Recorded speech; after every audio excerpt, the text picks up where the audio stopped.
Welcome to Detroit. Doesn't matter if you have one ass cheek and 3 toes. I will beat your ass. You can drown them.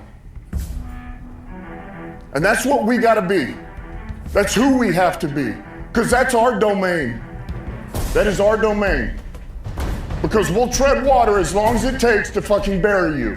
Takes the snap, turns, gives to Montgomery, right side, end zone, touchdown, Detroit Lions! Yes. We are driven by Detroit. Hello, Detroit Lions friends, fans, and family members. Welcome on back to yet another episode of MCM Motor City Mania. I'm your host, David T. Pike. And as always, we're diving on in. So folks, this episode today is going to be a bit of an interesting one. You guys all know that I'm a historically inclined person. I have a history degree from college, so this is an episode that definitely is one that I'm going to enjoy. What is the episode basis? The episode basis is this idea of combining old with new. Now, what exactly do I mean by that? Well, when you take a look at how the NFL is today, when you take a look at how the game is played today, the name of the game in the NFL is offense. And when you're talking about this game, the currency by which it is operated, the dollar and cents, so to speak, is points and explosive plays. Now, many teams in the NFL, they can say they have a good offense. Lesser still can say they even have a great offense. But even less than that, a very select few can say that they have an explosive offense. The Lions are one of those select few teams. But the Lions belong to an even more restricted group, an even more exclusive group than that. They belong to what I call the historical, legendary explosive offenses. Again, you go back to last year. In 2024, the Lions offense, it had several categories that cracked into the top 10 for historical categories. I know for a fact that points scored was one of those. I know for a fact passer rating was one of those. Pass completion percentage was one of those. You're talking about an offense that last year proved how dominant and explosive that unit truly was, and in my honest opinion, still is. And the reason I say that is because all but one starter is returning for the 2025 season. And I know that for some people, they're going to be like, well, David, you're just talking about Kevin Zeitler, but what about Ben Johnson? Again, I've talked about this already extensively. I'm not saying that losing Ben Johnson is going to have some sort of an impact, but the point of the matter is that I believe even more so that John Morton is going to absorb that impact and is going to give the Lions more than what Ben Johnson was able to. Again, a lot of people do not want to recognize this. A lot of people do not want to adhere to it, but, John Morton was one of the 3 guys that helped build this offense in the first place. And even by John Morton's own admission, he's like, I had a lot in building that offense. I had a lot of my own stuff in that offense. So it wasn't just Ben Johnson who made the offense. It was John Morton, it was Ben Johnson, and it was Jared Goff. So the Lions still have 2 of the 3 components that made this offense back in 2022. But let's also understand something here. The Lions also have added more talent to an extremely deep offensive pool. Thus, they're already giving a strong indicator that the offense will continue to be explosive going into 2025. Now, I know some people have taken a look at comments that, John Morton has stated, and also David Shaw has stated about how they're not really looking to completely revamp the offense. They're not trying to completely change it. At best, what they're trying to do is give a little bit of a tweak to it, maybe retrofit it a little bit. So then the question becomes, how then can this Lions offense retrofit itself to be even more explosive? Is it through more trick plays? Is it through creating a never-before-seen offensive scheme that you now include into the current one that you have? Or is it through having the hottest playmaker making all the plays game to game? Like say, hey, you know what? Jahmyr Gibbs is on a roll. Let's just give him the ball all the damn time. Or, hey, you know what? J-Mo's on a roll. Whatever the case might be. These are all different ideas, and perhaps other teams might employ them to do this. And perhaps it could work. Not saying that it wouldn't. But I believe that the Lions, if they seriously wanted to take their offensive attack to the next level, it has to be a blend of a current style of offense with something from the past. Now, I know some people are going to ask me, wait a minute here, David, whoa, back up. How could something from the past that is is antiquated, how is something from the past going to help the Lions offense become more explosive? Because it's like, that's the past. What could you possibly find from the past that's actually going to be able to blend with what the Lions currently do right now? And also to add to that question, as I stated in my, my thumbnail image, that is going to potentially destroy the NFL. The answer is actually not as difficult as you might think. In fact, to me, actually, it's rather simple.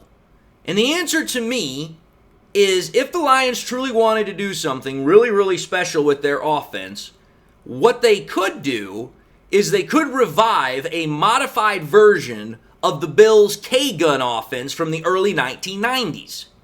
Now, for those that may not know exactly what I'm referring to, I'll give you a brief rundown, a brief history lesson here.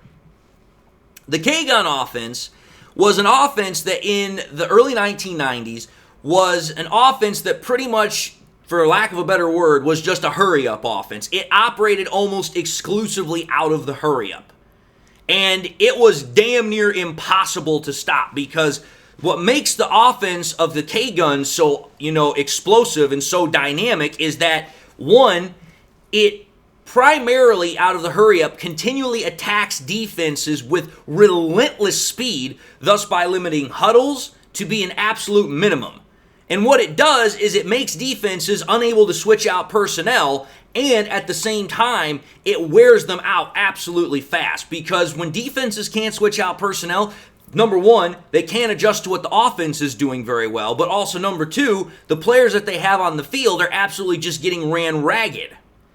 And that is why the K-Gun offense was such a powerful offense in the 1990s, because defenses really didn't know how to stop it very well. The problem with the K-Gun offense is that it exists in two separate areas. One, for the offense, this goes without saying, but it has to be said.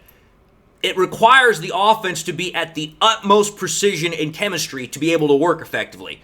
Because if you're not huddling, or you're keeping huddling to a minimum, pretty much the players have to know exactly what the plays are going to be. They have to know exactly how to run those plays, and they themselves also have to be in pretty damn good shape as well. The second problem with the K-Gun offense, the second limitation to it, is that the best defense for this offense is actually the opposing offense by playing ball control, by playing keep away. That's the best way to beat a K-Gun offense, is to say, hey, you know what? When it's our time to get the ball, we're going to hold on to the ball for as long as we possibly can. We're going to limit that opposing offense's capability to try and, get points by holding the ball ourselves. Now, understanding that, the Lions' offense, as we already know, it definitely has the precision and the chemistry to ensure that if they wanted to implement a modified version of the K-Gun offense, it would definitely work. But the ball control element of opposing offenses, that would pose a problem. Because the one thing we also know about the Lions offense is that it bases itself off of rhythm. And it bases itself off of getting in that rhythm by setting plays up. So it's like, hey, you know what? We can continue to do what we were doing the previous drive. So, that's one part of this that's a little bit of a problem. The other part of it is that, as I said, our defense as well as our offense has to be able to maintain playing at a high level. Because it's like, hey, you know what? If we're going to employ something like this, our defense has to be able to play at its top of its game, so that way we can get the ball back, so that way opposing offenses can't try and do a ball control method against us. So that's another thing to keep in mind. And on top of that, the offense has to be able to allow the defense at some point to catch its breath. And I'm talking about our defense, because it's like, hey, you know what? If we go out there and we're only out on the field for 1 minute, 2 minutes, 3 minutes, the defense ourselves, it's going to be hard to keep up. Because it's like, hey, you know what? We're only getting a 3-minute break here, and then we're having to go back out and face this offense. And at that point, then the defense, if it's going to want to try and maintain itself, it's going to have to play at an extremely high level, which I know it can. Contrary to what some people might think, I know the defense can play at that level. And that's why I believe that since the defense can do that, and why I think that the Lions offense can definitely do a modified version of the K-gun, I believe that the retrofit can happen. But like I said, it can't be a complete adoption of the K-gun offense. Rather, it has to be a hybrid version of it. It has to employ the quick strike capability that offense has, but it also has to employ the balanced attack that the Lions currently have to ensure that the defense can still maintain its high ability to play its style of football. So again, being able to run the ball, balanced attack, being able to throw the ball, balanced attack. That's what you definitely need to do. You're not just going to want to go out there and throw the ball 4 or 5 times in a row. You want to maintain that balanced attack, but at the same time, make sure you keep the defense that you're playing against off balanced. It's definitely a tricky mathematical formula and, trying to keep it in balance. But if there's any team that could probably do it, it's definitely the Lions. The Lions are all about balance. So it's like, hey, you know what? We can speed up the offense, but still maintain balance, so that way, hey, you know what? Our offense is getting even more explosive. Our offense is getting more out of it, which is allowing us to play ahead, and it gives our defense an advantage because now their opposing offense has to, they have to start pressing. They have to start getting more aggressive, which is going to play to our defense, because our defense is all about takeaways. It's all about pressuring the opposing offense into making mistakes. So it could definitely work. Now, I know some people are going to say, well, David, that's all nice, great, grand, and glorious here, but do you really think that the Lions offense could play to what the Bills offense did in the early 1990s? Not only do I think it can, I know it can. Let me just show you something here really quickly. When you take a look at the Bills offense that ran the K-gun, which was in 1990 to 1993, so they did this for 4 years. 4 years. And mind you, this was during the time when the Bills were going to Super Bowls back to back to back to back. When you take a look at that time, for points, yards, pass yards, rush yards, pass touchdowns, rush touchdowns, over 64 games, this is what the Bills offense did with that K-gun offense. Second in the NFL over that time in points. Third in the NFL in that time over total yards. Fifth in terms of total passing yards. Number 1 in terms of rushing yards. That absolutely blew me away. Number 4 in terms of passing touchdowns, and ranked 3rd in rushing touchdowns. That was in 64 games. Okay, so you're talking about an offense, the K-gun offense, which was a top 5 offense across all the boards. I mean, and let's call it for what it is. It was mostly a top 3 offense. When you only have 2 categories that are outside of the top 3 out of 6, that tells me it's a top 3 offense. Now, wait a minute here. What about the Lions offense? This is why I say I know the Lions could do this. I know they could do this.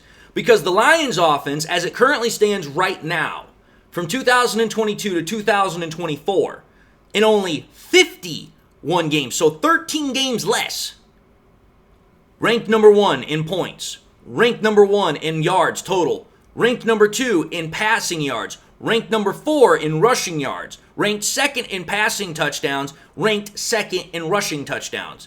And here's something you ought to pay close attention to. There's not much separation in terms of the overall numbers from what the Bills offense did in the 1990s versus what the Lions offense has done so far. There's very, very little separation between the two. In fact, probably the biggest separation is actually, surprisingly, yet again, the rushing yard component. Everything else is still pretty much relatively close.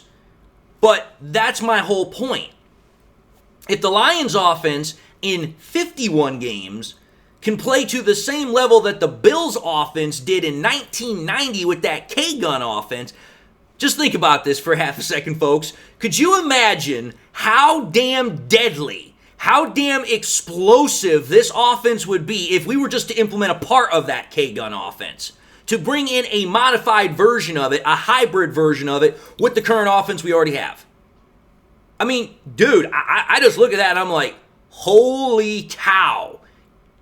What defense could stop that? Our offense already as it is damn near impossible to stop. You put in a modified K-gun version with that, oh good lord, offense, the NFL would literally be crapping its pants, both pant legs. And defenses would be like, what do we do? How do we stop an offense that, number one, is already as powerful as it is, but yet we can't switch out personnel to try and actually stop it? And then on top of that, with our defense on the side, it's like, hey, good luck trying to get us off the field because, oh yeah, by the way, our defense is also pretty damn good too.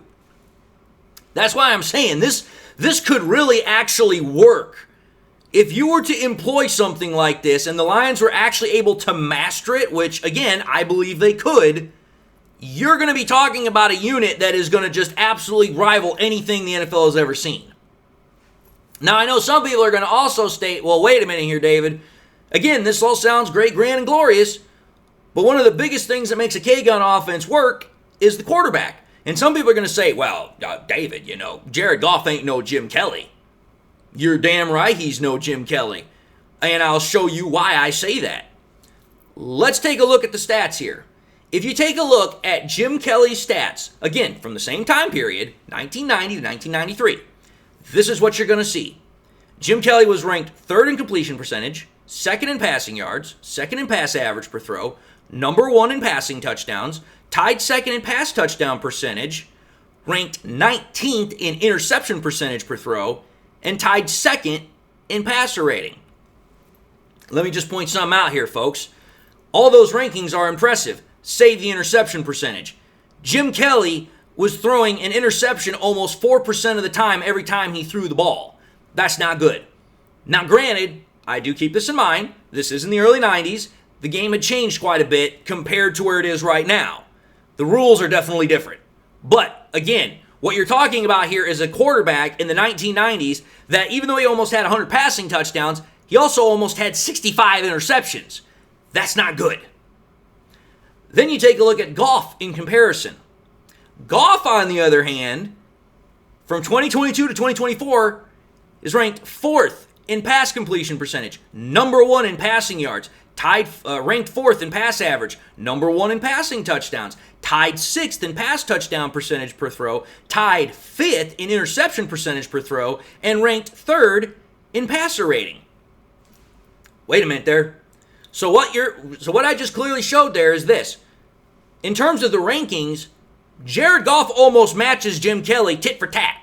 Almost tit for tat. Like, you're talking about maybe a minuscule separation in terms of the rankings. But what makes the difference here is that Goff is extremely more efficient than Jim Kelly ever was. First and foremost, the passer rating is easily 13, 14 points higher with Goff, and the interception percentage is a whole 2% lower. Like, dude, you're talking about quarterbacks that are playing the game at a completely different level. Now, granted, again, like I said, in the 1990s, the rules definitely didn't favor the offense as much. You could still have guys that were absolutely manhandling freaking wide receivers by comparison of today. So I understand that definitely factors in with how this is going on here. But what I'm trying to get at here is this. Goff plays the game a much more efficient way than what Jim Kelly did. Jim Kelly was kind of like the Brett Favre of the NFL before the Brett Favre came in. Because Favre was known as a gunslinger. Jim Kelly, when he was coming in, was known as a gunslinger. That's kind of what we have here. Goff is not a gunslinger. Goff is very methodical. He's very precise. Again, I know some people aren't going to like this analogy, but to hell with it. Jared Goff plays the game very much like Joe Montana played the game. Methodical, precise, isn't going to risk the ball very often, but if he has to, he knows how to do it. That is a much more effective way, much more efficient way to make this K-gun offense that I'm talking about, this modified retrofitted version for the Lions, work.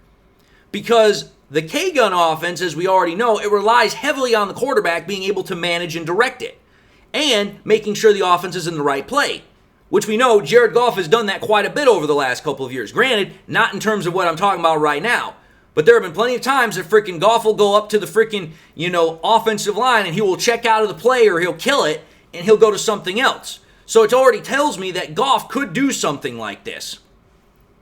But what it does tell me is this, that in order for it to work, Goff would have to be, in essence, become an offensive coordinator on the field, which, again, seeing as how the Lions are not trying to change their offense a whole lot, they're trying to tweak it, they're trying to retrofit it a little bit.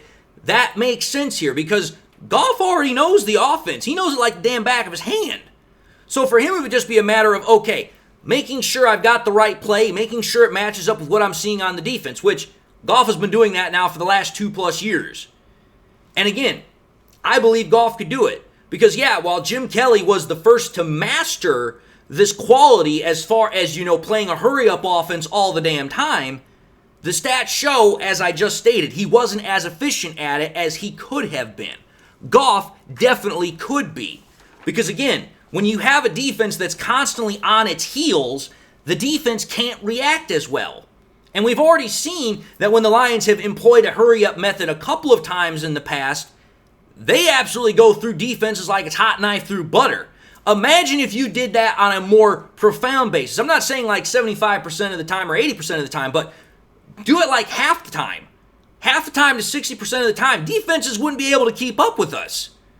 So for me, it's like, hey, the fact that Goff has a significantly more efficient way of playing the game, the fact that he has weapons that are just as, explosive as what freaking, Jim Kelly had back in the 1990s, and the wealth of experience that, John Morton and David Shaw have, they could push the envelope to its furthest level without compromising the Lions' balance on offense. Because, again, just taking the passing element out of this, imagine if you were to do the hurry-up offense and you were handing the ball off to Gibbs and Monty like every other play, and then you were going with play action or you're going with just deep strikes down the field. Good Lord, I can't even begin to imagine how just absolutely devastating that would be to defenses. There's no way they could stop it. This, to me, would allow the Lions to keep the fundamental core of their philosophy on offense intact while also tinkering, tweaking, retrofitting, whatever term you'd like to use, it enough to keep defenses on their toes, as Morton has suggested. That's why, to me, this is a perfect blend of bringing something from the past that is still very applicable to today's offenses, such as the hurry-up, but making sure it still fits with what the Lions like to do, which is be a balanced attack. Just saying, folks. You might think I'm crazy here, but I could see the Lions doing something like this. And if it was to work, oh, heaven help defenses trying to stop it. They would absolutely be going cuckoo for Cocoa Puffs in the night trying to figure out a way to stop it. It just would be almost impossible. But anyway, folks, I just wanted to talk about this. Hopefully you guys found it rather entertaining. But having said that, I'm going to end this episode and say thank you all for watching in another episode of MCM Motor City Mania. If you like what you saw, by all means, I highly encourage y'all to watch the next episode. Also encourage y'all to do one of these 3 things: like, comment, and subscribe. If I changed to subscribe in the past, forgot to do so at the time, I want to highly encourage y'all, please make sure you hit that bell notification icon so you guys never miss any more content that I push out. I also want to encourage y'all, please, to share this content with your Lions friends and family members. Share it here on YouTube, share it on Twitter, share it on Facebook, share it anywhere and everywhere you possibly can, because the more we can do that, the greater the channel can grow and spread. And with that, I hope you all enjoyed the content. I hope you all definitely got a chuckle out of it. I hope you all enjoyed it. Maybe it was able to open your eyes to something different. That's what I try to do with every episode that I make, whether this is the first time you're watching me, you guys have been watching me forever and a day. With that, I also hope everyone has something in their life that makes them happy, makes them smile. God bless, my friends. And until the next time we meet, I'll see you all in the next episode.